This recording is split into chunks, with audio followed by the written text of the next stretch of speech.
As a individual آپ نے کیا کچھ دیکھا, کیا فیس کیا, اور پھر جب ایک آپ نے درسگاہ کا آغاز کیا باقاعدہ طور پہ, تو اس میں کیا چیلنجز آئے؟ میں نے اس ادارے کو نا ایک بزنس کے طور پہ ابھی تک نہیں لیا. میرا مائنڈ صرف یہ تھا کہ علاقے کی بہتری کروں. میرا ایم یہی تھا کہ یہ ایک پیغمبرانہ پیشہ کہا جاتا ہے کہ یہ پیغمبرانہ پیشہ ہے. اگر یہ پیشہ پیغمبروں کا تھا تو ان پہ بہت زیادہ ذمہ داریاں تھیں. میں نے کوشش کی ہے کہ میں بھی اس کے ساتھ انصاف کر سکوں جتنا بھی میکسیمم ہو سکے.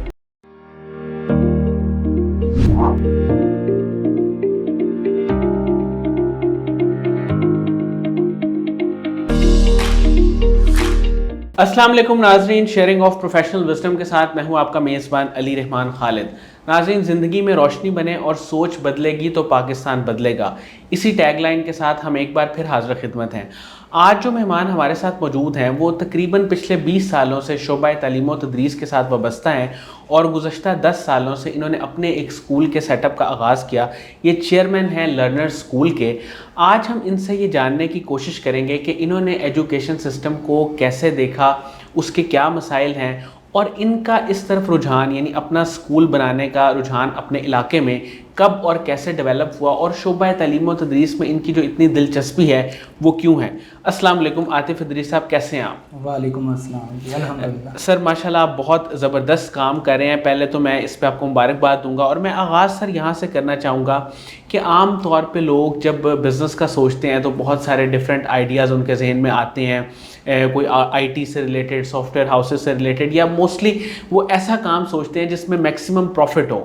لیکن آپ کا شوق یہ تھا کہ آپ لوگوں کو کچھ سکھا سکیں, انہیں تعلیم دے سکیں, علم و شعور کی جو ہے نا اس کے سفر کو طے کرنے میں ان کے لیے آسانی کا باعث بنے.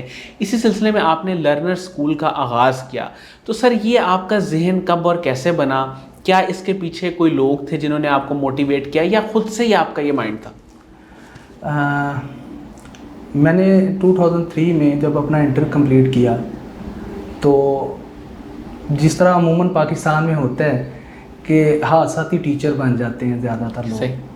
تو میری پھپھوئی ہیں, انہوں نے مجھے انسسٹ کیا کہ میرے بچوں کو پڑھانے کا جو ہے ٹیوشن کا بڑا مسئلہ ہے, تو آپ چونکہ پڑھ لکھ گئے ہیں, تھوڑا پڑھ رہے ہیں, کنٹینیو کر رہے ہیں, تو آپ جو ہے نا میرے بچوں کو پڑھائیں. وہ رشتہ ایسا تھا کہ میں نے انکار نہیں کر سکتا تھا.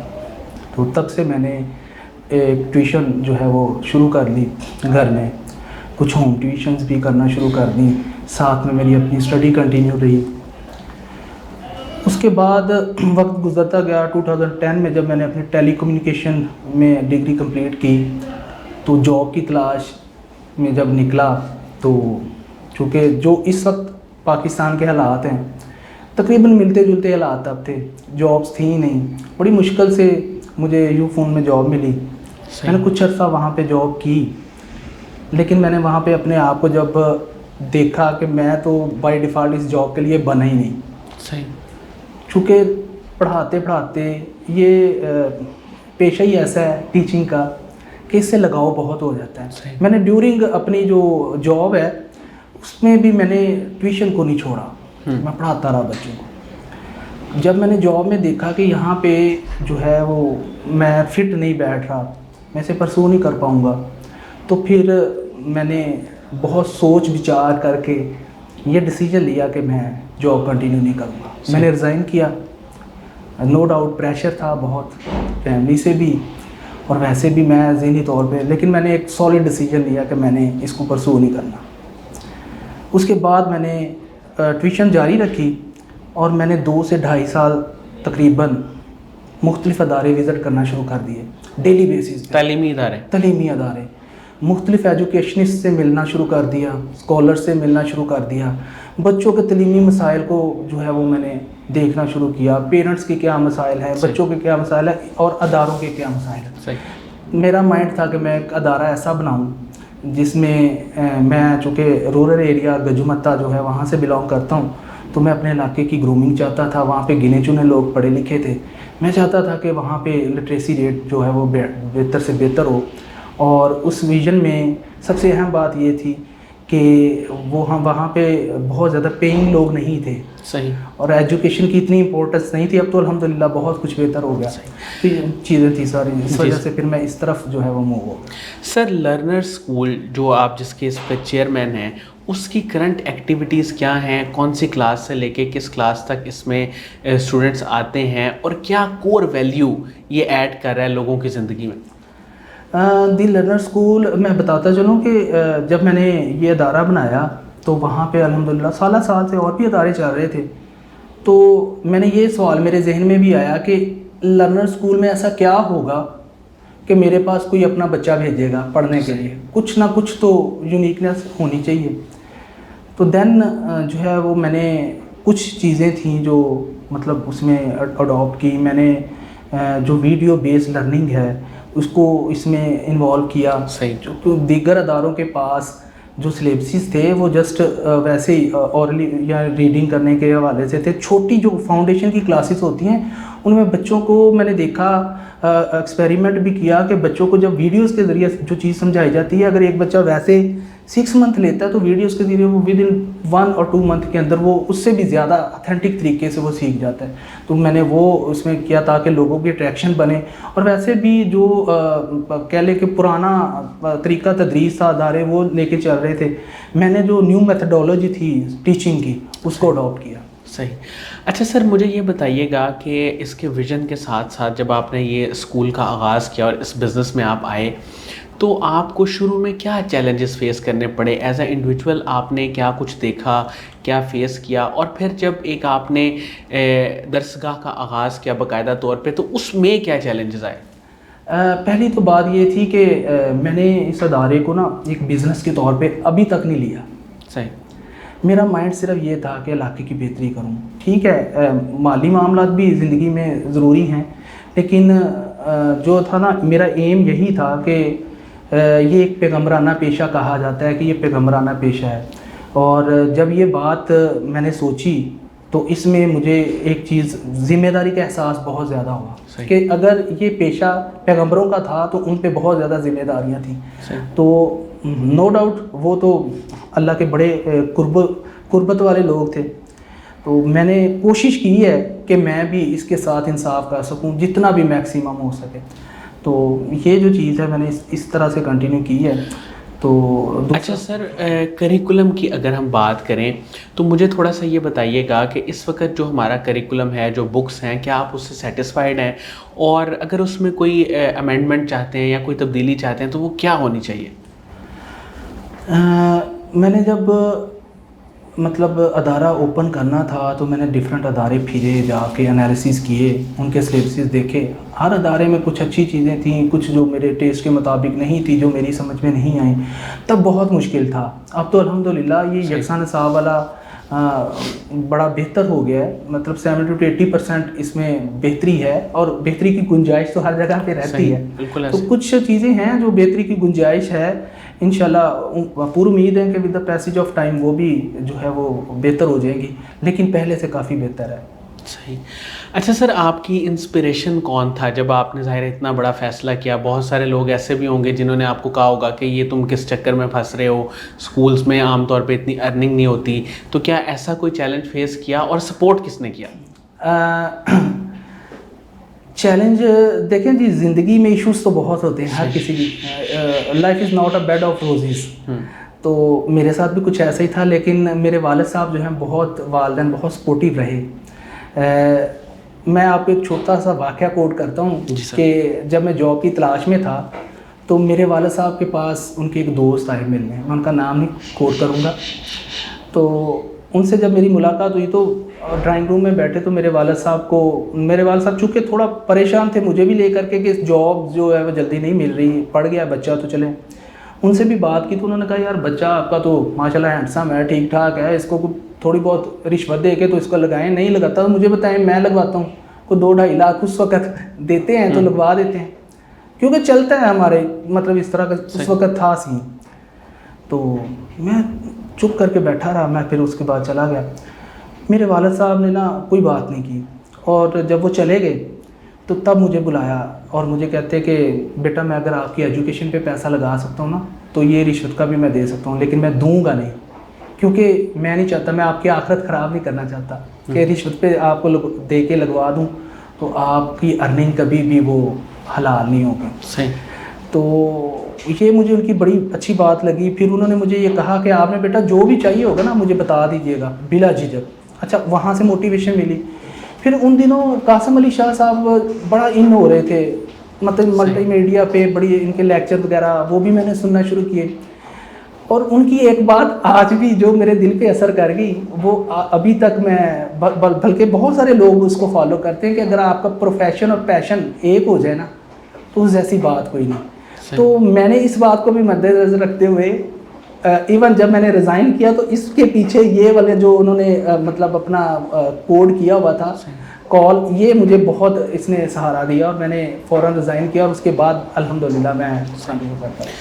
سر آج کل ہم اگر دیکھیں تو ہر جگہ پہ اسکولز اکیڈمیز جو ہیں نا وہ ایک چھوٹے سے شہر میں بھی بے شمار بنی ہوئی ہیں، لیکن اس کی جو آؤٹ کم ہے وہ اس طرح سے شاید نہیں ہے جس طرح سے ہونی چاہیے. اس چیز کو، اس مسئلے کو آپ کیسے دیکھتے ہیں؟ دیکھیں جی، یہ جو ہر گلی میں اسکول ہے اوپن ہوا ہوئے، یہ اصل میں بزنس ہے. رات کو سوچتے ہیں، صبح کو فرنیچر لے آتے ہیں، ڈرائنگ روم کو ختم کر کے 2 کمرے گھر میں ہی ختم کر کے تو وہ اسکول کا سیٹ اپ لگا کے بیٹھ جاتے ہیں. میں ریکویسٹ کروں گا ایسے لوگوں کے کہ یہ آنے والی نسل، وہ خود تو شاید مالی معاملات کو بہتر کر لیں اپنے، لیکن اس طرح کے ماحول میں جو بچے وہ پڑھتے ہیں یا وہ پڑھا نہیں پاتے، کم فیسیلیٹیز ہونے کی وجہ سے ان کو وہ جو ڈلیور کرنا چاہیے وہ جو نہیں کر پاتے، وہ بچوں کا جو فیوچر ہے تباہ کر دیتے ہیں. تو اس سے آنے والی نسل پہ بڑا ایفیکٹ آتا ہے. تو ان سے ریکویسٹ یہی ہے کہ وہ نہ کریں اس طرح کا کام. تو جو ادارہ اگر کوئی اوپن کرنا چاہتا ہے تو اس کے لیے میں سجیسٹ یہ کرتا ہوں کہ بلکہ ایجوکیشن ڈپارٹمنٹ میں یہ لازمی باتیں ہونی چاہیے جو ود ایکسپیرینس میں نے سیکھی ہیں کہ مینجمنٹ کا سرٹیفکیٹ لازمی ہونا چاہیے. اس کے علاوہ جو لیڈر ہے، جو ادارہ اوپن کر رہا ہے، پڑھا لکھا ہو، موٹیویٹر بھی ہو، اس کو مطلب یہ ساری چیزیں ڈیل کرنا آتی ہوں، اس کے مطلب یہ ساری چیزیں ہیں. پھر بہت سارے چیلنجز کی آپ بات کر رہے ہیں، تو چیلنجز میں دیکھیں جب آپ ہائرنگ کرتے ہیں تو یہ جو بہت ضروری ہوتا ہے کہ hire a good person for good job. اگر ایک بھی ٹیچر آپ نے ایسا ہائر کر لیا تو وہ آپ کی ساکھ کو ایسے تباہ برباد کر کے جائے گا کہ اس کا نقصان ناقابل تلافی ہوگا. نو ڈاؤٹ چاہے آپ اسے باہر نکال بھی دیں، لیکن وہ آپ کے ادارے کی ریپو پہ ساری زندگی ایک اس کا ایفیکٹ رہے گا. اس طرح کی چیزیں ہیں. تو یہ جو ادارے بنا کے بیٹھتے ہیں ان میں بہت زیادہ، سب سے پہلے تو بات یہ ہے کہ انالیسس کریں چیزوں کو، اداروں میں پھریں، اداروں میں پڑھائیں، مینجمنٹ سیکھیں، پھر ادارہ اوپن کریں تاکہ کسی کے بچے کا جو ہے وہ حرج نہ ہو، کسی کا فیوچر تباہ نہ ہو. یہ پیغمبرانہ پیشہ اہم تو نہیں کہہ دیا گیا، اس میں یہ ساری چیزیں ہیں. سر مجھے یہ بتائیے گا کہ بہت سارے جو ادارے ہیں وہ چارج بھی بہت زیادہ کرتے ہیں اور شاید وہ اپنے طور پہ گرومنگ پہ فوکس بھی کرتے ہیں، لیکن ایک جو ہمارے ہاں گیپ ہے کہ ہم پیرنٹس کو شاید اس طرح موٹیویٹ نہیں کر پاتے یا ان کے ساتھ اس طرح کا کمیونیکیشن نہیں رکھ پاتے جو ایک اسکول کو رکھنا چاہیے. تو آپ کا اسکول اس پہ کس طرح کام کر رہا ہے؟ یہ بات بڑی اہم ہے کہ پیرنٹس کے ساتھ ٹچ میں رہنا، اور جو ادارے کا لیڈر ہے یا آنر ہے یا ڈائریکٹر ہے اس کا ٹچ میں رہنا بہت ضروری ہے. پیرنٹس کی اورینٹیشن بہت ضروری ہے. دیکھیں ایک بچہ جو ہے اس کی زندگی ریوالو کرتی ہے اسکول اور گھر، ٹھیک ہے. اگر ان دونوں میں سے یہ 2 میڈیم ہیں، کوئی ایک بھی مطلب دیکھیں اگر ادارہ تو اپنا 100% دے رہا ہے، اس کی مینجمنٹ بھی اسٹرانگ ہے اور وہ ٹیچر بھی اچھے سے کر رہے ہیں، لیکن گھر میں بچہ کچھ نہیں کر رہا، گھر کی مینجمنٹ اسٹرانگ نہیں ہے، بچہ لیٹ آ رہا ہے، یونیفارم کمپلیٹ نہیں ہے، ہوم ورک کمپلیٹ نہیں ہے، تو الٹرنیٹیولی اس کا افیکٹ بچے پہ ہی آتا ہے، دونوں میڈیمز کا. تو پیرنٹس کی اورینٹیشن ہم کر رہے ہیں الحمدللہ. میں نے یہ بات، مجھے بڑا فخر ہے کہ کرونا ڈیز میں جب یہ مطلب کرائسس آئے تھے اداروں پہ، تو میرے ادارے کے جو پیرنٹس تھے وہ میرے ساتھ ٹچ میں رہے، اور چونکہ ان کے ساتھ میں خود ٹچ میں ہوں. اور میں یہ بتا دوں کہ میں اپنے گارڈ سے بھی پہلے جا کے ادارہ میں خود کھولتا ہوں اور سب سے اینڈ پہ میں نکلتا ہوں. یہ میرا جب سے ادارہ بنا ہے 10 سال سے یہی روٹین ہے، اور پیرنٹس اس بات سے بخوبی واقف ہیں کہ کہ سر وہاں پہ موجود ہوتے ہیں. ایسا نہیں کہ میں نے ادارہ بنا لیا اور اس کو ٹیچرز پہ چھوڑ دیا یا کسی اور پہ چھوڑ دیا. تو پیرنٹس کی اورینٹیشن اور ان کے ساتھ ہمارا ایک بڑا مضبوط رشتہ قائم ہو چکا ہے جو بہت ضروری ہے. سر آنے والے وقت میں آپ کا کوئی پلان یا کوئی گول یا کوئی ایسا خواب جو آپ نے دیکھا ہو لیکن ابھی تک وہ پورا نہ ہوا وہ کیا ہے؟ میرا مائنڈ تھا کہ میں اس ادارے کو گروم کر کے کالج لیول تک لے کے جاؤں. لیکن میں نے جب یہ چیزیں دیکھیں تو میں نے جب اس فیلڈ کے اندر پراپرلی ان ہوا تو میں نے یہ دیکھا کہ اس میں یہ بہت براڈ ہے. یہ باہر سے دیکھنے سے سمجھ نہیں آتا. جب آپ اس میں ڈیلی کے چیلنجز ہیں اور ان کو میٹ اپ کرنا وہ بھی ایک الگ سے چیلنج ہے. تو پھر میں نے یہ بھی دیکھا کہ جب تک آپ چاہے جتنا مرضی اس کو کریں اداروں میں نا گرومنگ اور بہتری کی گنجائش ہر جگہ پہ رہتی ہے. تو جو لیڈر ہوتا ہے نا وہ ادارے کو ٹائم دے تو بہت کچھ اس کی ڈیولپمنٹ کر سکتا ہے. اور اس میں بہت براڈ ہے یہ. اس کو اگر آپ ہائی لیول تک ہی لے کے چل جائیں تو بہت بڑی آپ کی اچیومنٹ ہے. نہ کہ آپ اس کو کالج پہ لے کے جائیں یونیورسٹی پہ لے کے جائیں. تو میں تو ابھی جو پہلے مائنڈ تھا لیکن ابھی میرا مائنڈ یہی ہے کہ اس کو ہی بہت اچھے طریقے سے چلاؤں, اس کو زیادہ سے زیادہ ٹائم دوں اور ایسا مطلب اس کو کر دیا جائے کہ اس میں کوالٹی اس کی کوالٹی صحیح اسٹینڈرڈ کے مطابق ہو. سر قاسم علی شاہ صاحب کے کام کو, ان کی فاؤنڈیشن کو آپ کیسے دیکھتے ہیں؟ بہت زبردست. یہ واقعی موٹیویشن ہے. اور میں قاسم علی شاہ صاحب کو تقریباً 2013 سے جو ہے ان کا مداح مطلب بن گیا. ادھر ہمارے علاقے میں ان کے سیمینارز بھی ہوتے رہے, میں مطلب اٹینڈ کرتا رہا اور ابھی بھی ان کو سنتے ہیں اور یہ واقعی زندگیاں بدل رہا ہے.